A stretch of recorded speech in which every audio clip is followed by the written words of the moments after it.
নমস্কার, আজকে চলে এলাম সহজ পদ্ধতিতে দই পমফ্রেটের রেসিপি শেয়ার করব। প্রথম থেকে শেষ পর্যন্ত ভিডিওটা দেখবেন, খুব ভালো লাগবে। মাছগুলো একটু একটু করে ছুরি দিয়ে কেটে নেব।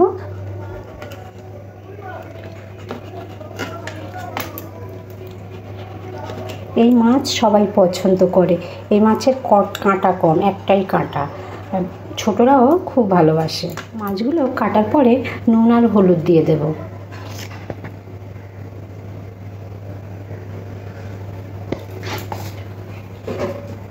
অল্প করে একটু তেল দিয়ে দেব।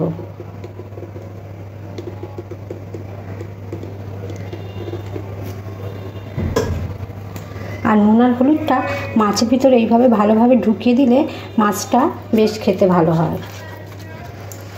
এটা গরম হয়ে যাওয়ার পরে কড়ার মধ্যে তেল নিয়ে নেব।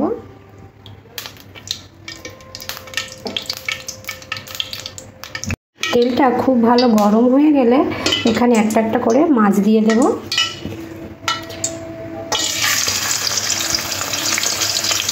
সব মাছ একসাথে দেবো না, মাছগুলো চওড়া মাছটা একসাথে দিলে ভেঙে যেতে পারে।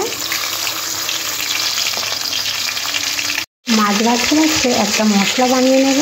একটু আদা দিয়ে নেব, একটু জিরে, তার সাথে দুটো কাঁচা লঙ্কা আর একটু জল দিয়ে দেব।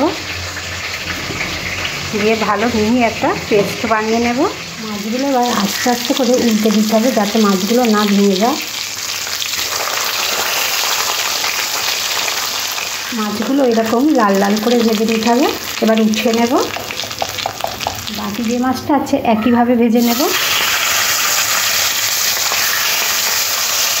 মাছ ভাজার তেলের মধ্যে দেব ফোড়নের জন্য কালো জিরে, শুকনো লঙ্কা আর যে মশলাটা বানিয়েছিলাম সেই মশলাটা দিয়ে দেব। এই মশলার মধ্যে দিয়ে দেবো সামান্য হলুদ গুঁড়ো, ঝালের জন্য একটু লঙ্কার গুঁড়ো, আন্দাজ মতো নুন। সব কিছু ভালো করে মিশিয়ে নেব।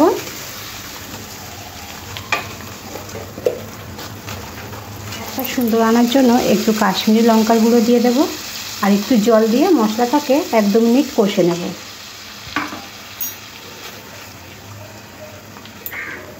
এক দু মিনিট মশলাটা কষার পরে দিয়ে দেবো ফেটানো টক দই 2 চামচ।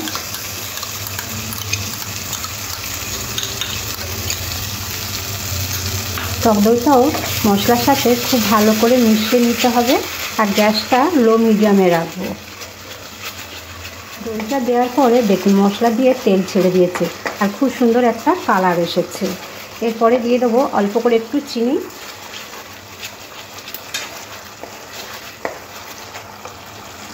পরে জল দিয়ে দেব। আর একটু জল দিয়ে দেব। আর গ্রেভিটা ফুটে উঠলে ভেজে রাখা মাছগুলো দিয়ে দেব। গ্রেভিটা ফুটে উঠেছে, এবার মাছগুলো দিয়ে দিতে হবে। পমফ্রেট মাছ তো আপনারা বাড়িতে অনেকভাবে বানিয়েছেন, একবার এইভাবে বানিয়ে নিন আর কেমন হলো অবশ্যই জানাবেন। আর নতুন নতুন রান্না পেতে চ্যানেলটিকে সাবস্ক্রাইব করতে ভুলবেন না।